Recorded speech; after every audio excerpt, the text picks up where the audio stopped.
Bu inson Elov jamoasida do'sti, qadrdoni sifatida doim qalblarimizda qoladi.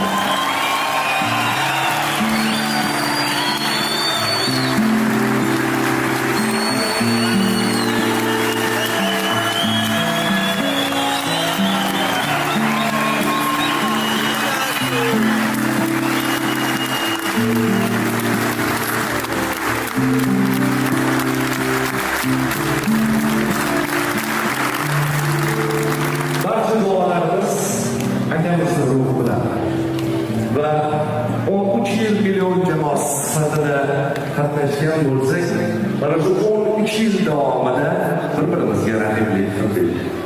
Raqobat qayerda tugab, oqibat qayerda boshlanishini yaxshi biladigan million jamoasi.